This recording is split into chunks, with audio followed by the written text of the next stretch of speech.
Hi! Hello అండి. అందరూ ఎలా ఉన్నారు? నేనైతే చాలా బాగున్నానండి. 2 రోజుల క్రితం అయితే ఒక వీడియో అయితే పెట్టాను కదండీ! ఉదయం 5 కల్లా లేస్తున్నాను అని. అలానే తర్వాత రోజు కూడా లేస్తామని అనుకున్నా. కానీ అవ్వలేదు. చెప్తున్నాను కదండీ! ఒంటిని పట్టిన బద్ధకం వదలాలంటే చాలా టైం పడుతుంది. మన మనసు ఉంటుంది కదండీ! ఒక మాట వింటుందా? వినదు.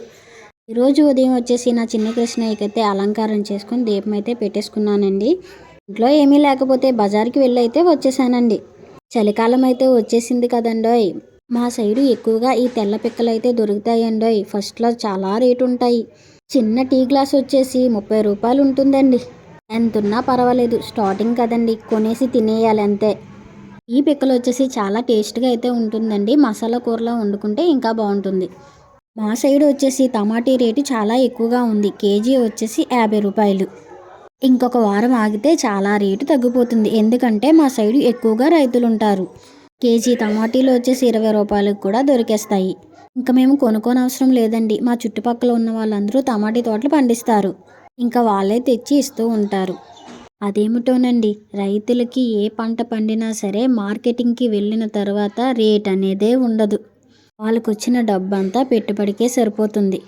ఇదంతా ఎందుకు చెప్తున్నానంటే, ఒకప్పుడు మా నాన్న దగ్గర ఉండి చూసేదాన్నండి. మా నాన్న ఎప్పుడూ వ్యవసాయం చేసేవారు. ఇలానే టమాటీ పండ్లను పండించేవారు. ఊర్లో అమ్ముకుంటే చాలా తక్కువకి ఇవ్వవలసొస్తుందని 26 కిలోమీటర్లు అంటే నర్సీపట్నం దగ్గరికి ఆటోలో కట్టుకొని మరీ తీసుకొని వెళ్ళేవారు. తెల్లవార్లే లేచి ఆటోకి తీసుకువెళ్ళి ఆ ఊర్లో అమ్ముకొని డబ్బులు తీసుకొని ఇంటికొచ్చేవారు. టిఫిన్ కూడా చేసేవారు కాదండి. ఇంటికి వచ్చి డబ్బులు లెక్క పెట్టుకొని కూలీలకి ఎంత అయ్యింది, పెట్టుబడి ఎంత పెట్టామని లెక్కేసుకునేవారు. ఇంటికి వచ్చి గింజన్నం తినేవారండి. ఒక్కొక్కసారి టమాటీలు ఎక్కువగా ఉన్నప్పుడు క్యారేజ్‌లో గింజన్నం పట్టుకొని వెళ్ళిపోయేవారు. నర్సీపట్నం వెళ్తున్నారు అని తెలిస్తే నేను ఏదో ఒకటి అడిగేదాన్ని. నా కోసం మా నాన్న అవి తెచ్చేవారు. వాటి కోసం ఆయన టిఫిన్ చేయకుండా ఇంటికి వచ్చిన రోజులు ఎన్నో ఉన్నాయి. ఏ తండ్రైనా సరే పిల్లల కోసమే ఆలోచిస్తాడు కదండీ!